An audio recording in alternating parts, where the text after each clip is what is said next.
announced real proudly, because they had put the sign up that no Mexicans or dogs allowed in the restroom. That was their way of saying, hey, it's our place and you don't come over here. So that was late 40s then when you saw that?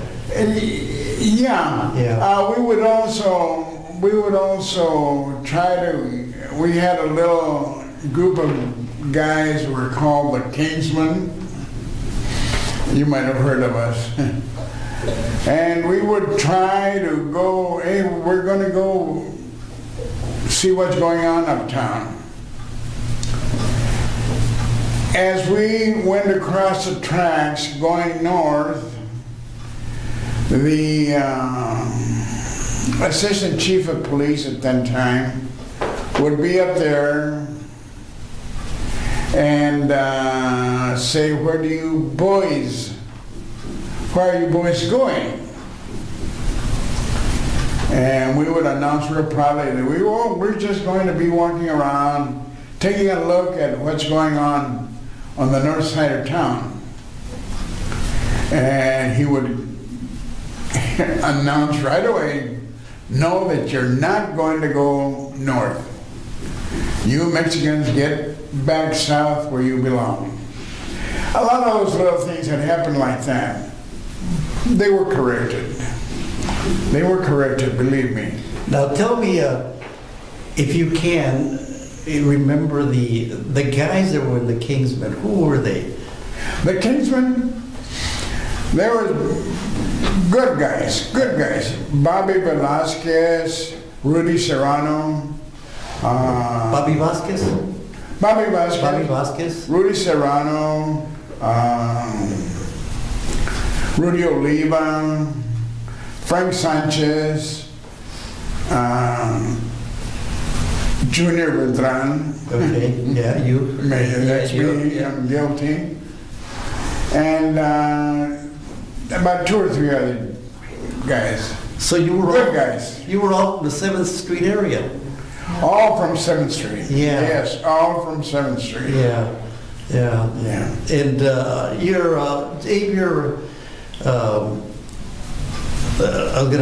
let me get into this other one. Entertainment. What did you guys do for entertainment during the time when you were growing up in South Colton? Entertainment, baseball, recreation, or dances. Were you a musician? No. Did you go to Conito Beach? Basically, we just hung out, and we used to have softball teams.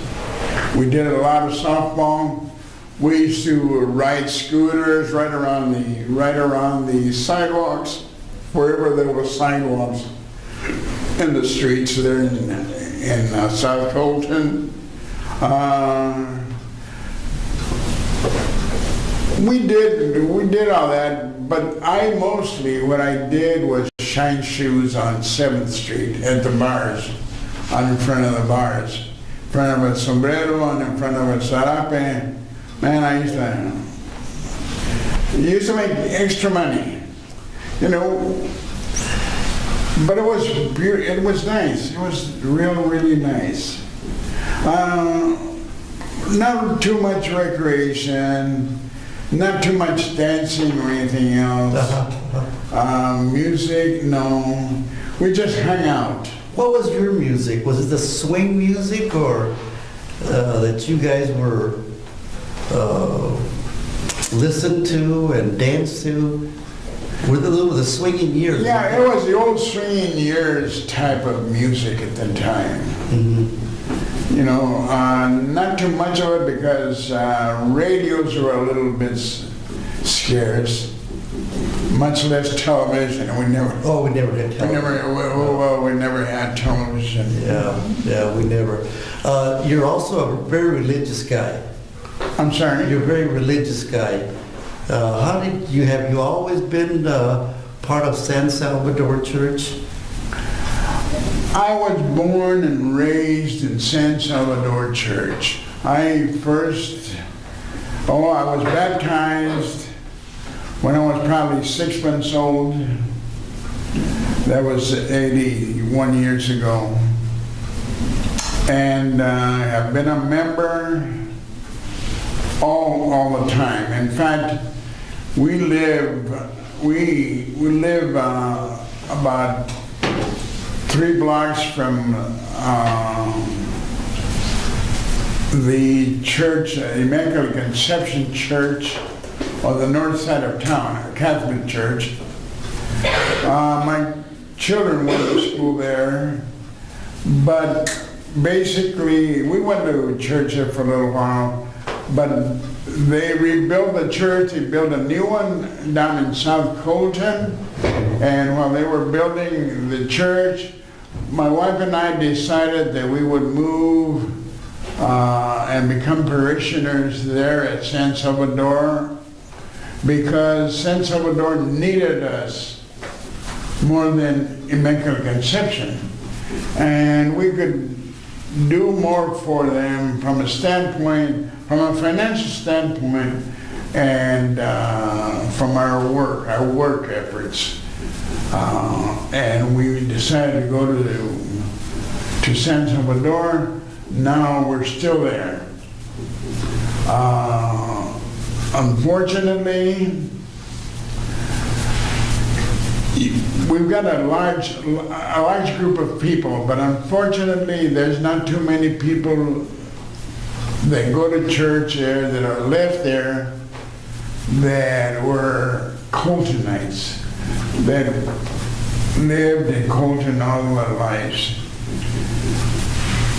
The people that lived in Colton have dwindled quite a bit. And there's not too many Coltonites anymore. Mm-hmm. And you see some of our people that we grew up with, and boy, you hug them, and yeah, it's great. Yeah, it's great. But the rest of them are, I don't know. They're different. God only knows. They're from South America or someplace, but nevertheless, they speak Spanish, so I can understand what they're saying. Let me shift gears. When you were going to school, did you go to Garfield or in Wilson after that? Oh, that was my great days. Of course, my twin sister went with me off to school, and we used to go to Garfield. When I used to raise a little cane, she would straighten me out. I mean, straighten me out. She always has, or tried to. But they used to dress us up like with charro outfits, and her the old Mexican outfit, and we used to dance at Jarabe Tapatio. Right. My sister and I, for every assembly, we used to dance. You know, that was great. That was great. But I went through Garfield, a segregated school, by the way, and then we went through Woodrow Wilson, a segregated school, and then I went to San Bernardino Valley College. I also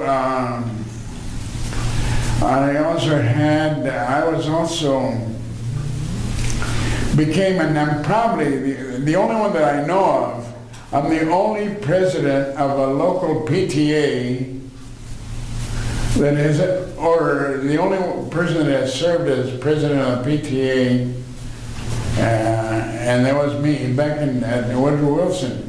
That was when I had leased a gas station across from the school. That's right. And That's right. I became the chairman of the PTA.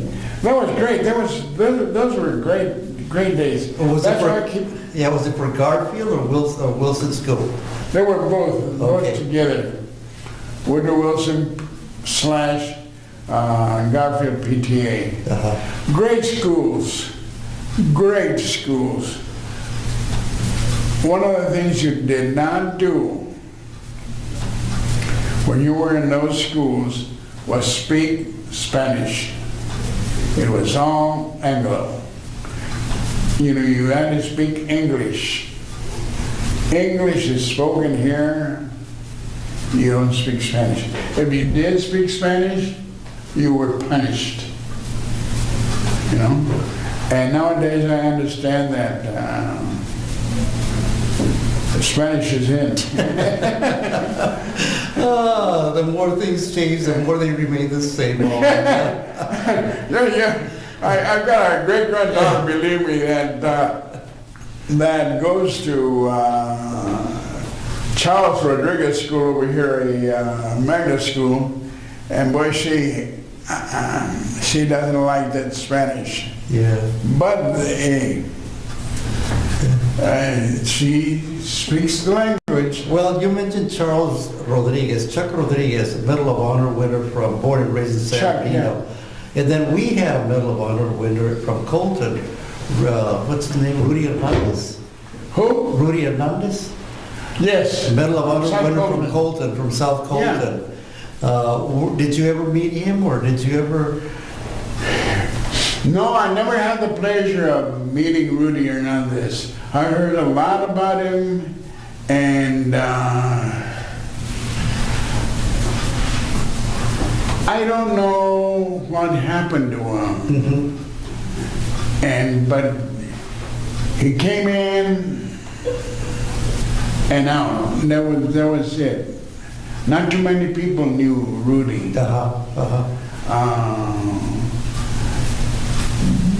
But he's a great guy, I mean, anybody that gets a Medal of Honor has done very, very well. Let me ask you another question, Abe. My dad, Rumba, you were one of his people that he admired because you did things. And you mentioned that you did a lot of improvements in South Colton while you were mayor. And I do remember, the park. I do remember paving some of the streets that were dirt streets. I do remember, extending the sewer to many of our homes in Colton. In the old days, we had the outdoor Johnnies. Yeah. Oh, yes. You remember those? Oh, yeah. Oh, that's all we had. Yeah. When I was growing up. Yeah, so anyway, my dad was a big fan of yours because he did that. You rolled up your sleeves and you went at it and just did what needed to be done to get a project completed in South Colton. Yeah. Yes, your dad was one of my favorite people, or is one of my favorite people. Another companion of his was Beto Castillo. Right. And then,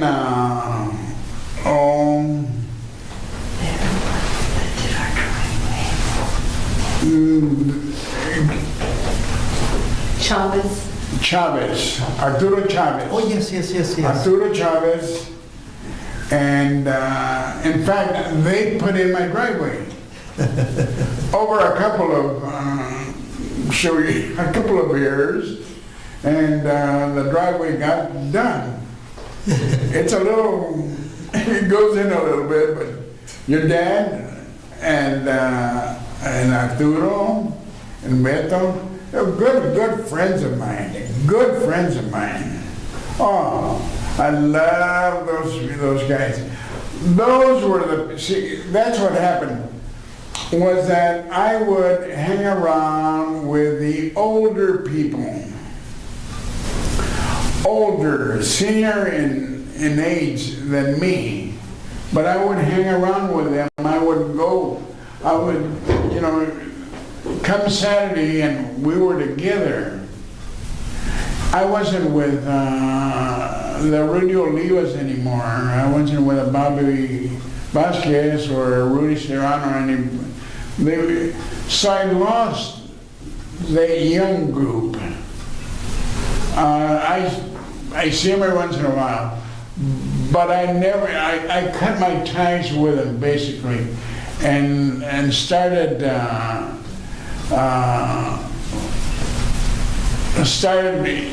finding my companionship with older men.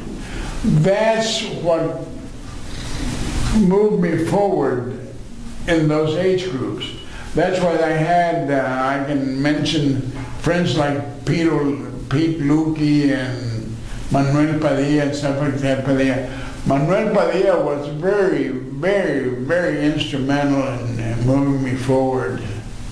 He's the one that taught me Spanish. We never spoke Spanish until, it must have been, maybe 27, 28 years old, but we were all English speaking in our family. My mother graduated from Colton High School. Oh, really? Oh, yeah. Yeah. Yeah. That was unusual. That was unusual. Yeah. Yeah, that was unusual. Yeah, but my mom graduated from Colton High School. Huh. And you say you're part of the original settlement of Aguamansa. Yes, I would say we were. Okay. Yeah, then the church was moved to 5th and 3rd Street, Rancho, and then from there was moved to the present location of Yes. K and 7th now. Uh-huh. Okay. Abe and Joe, is there anything else that you would like to discuss or tell us about during this session? Anything else? Anything that I forgot that was important in terms of your experience in being brought up in a segregated community? I'll look at Joe. I think, honey, it would be nice if you told them about the integration into the fire department and city employment and all. Yeah, right. We in Colton, even after Lukey and Pascual Oliva, some of these people went in there, we still had in Colton a fire department that was very segregated and police department that was segregated.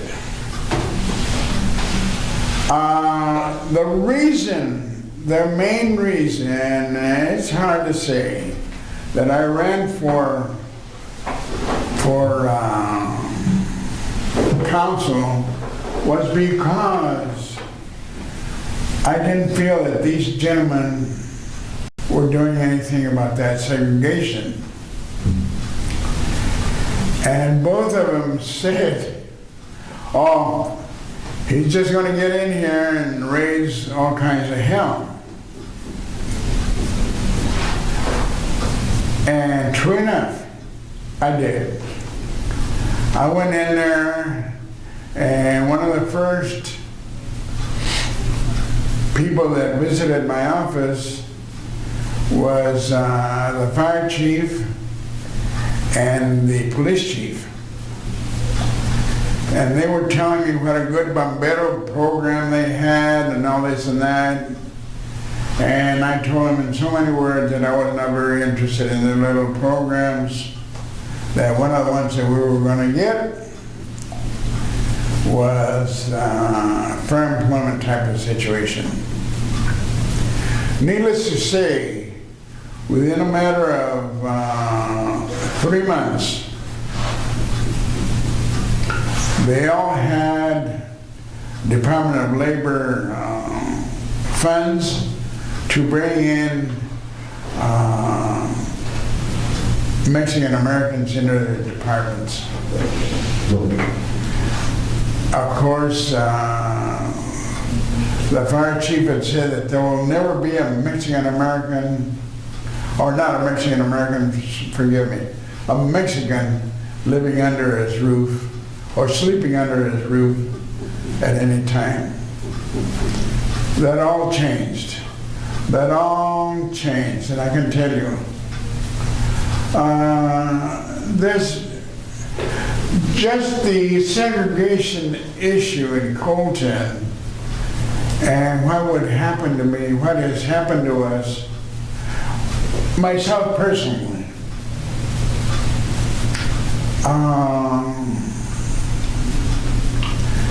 There's been a lot of change, a lot of change. My wife and I were probably the first segregated group that lived in the north side of Colton, and that was because of a fellow that was the mayor at that time and had a dry cleaning shop, asked us to move into his place in the garage where he had living quarters upstairs, and that was Alva Duke. He was one of the first ones to ask us to move into the northern part of town. We used to walk to South Colton, and we would stop at Hunter's drugstore, I guess it was, or something like that. Okay. But they had an ice cream parlor there. One day, Joe and I stopped by on our way down to South Colton, and we sat there some afternoon. And I finally called a lady over as the waitress. I says, "May we have some service, please?" "What do you mean service? We don't serve Mexicans here." And they would not give us anything to eat. And Ray Hunter was the post office manager at that time. Postmaster. He was a postmaster, and he had great segregated feelings about people. A lot of those things that have happened,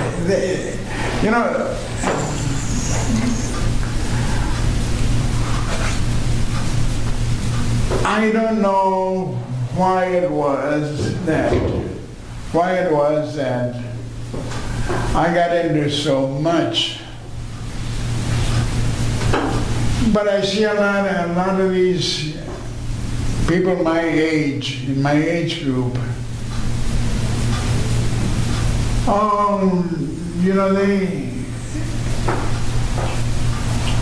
They don't see this. They don't see a lot of this, but there's a lot of things that happen. But in all, we've made Colton a better place to live, and I can tell you this, there is nothing better. And we've traveled all over the world. My wife and I have. I used to go into San Francisco maybe twice a week. And there was nothing as beautiful as when the plane came over these mountains that we see here. It would come over and into the valley, and we would see Colton down below. And man, it was so beautiful. It was so beautiful. I can tell you, it hasn't changed to me. Well, Abe and Joe, I would have ended on that note. However, another thought came to mind when you were talking about the soda shop. Was it hard as a mayor to work with the Chamber of Commerce? No, as long as they understood what the mayor wanted. That's one of the things that we were talking about, is when you become very strong, that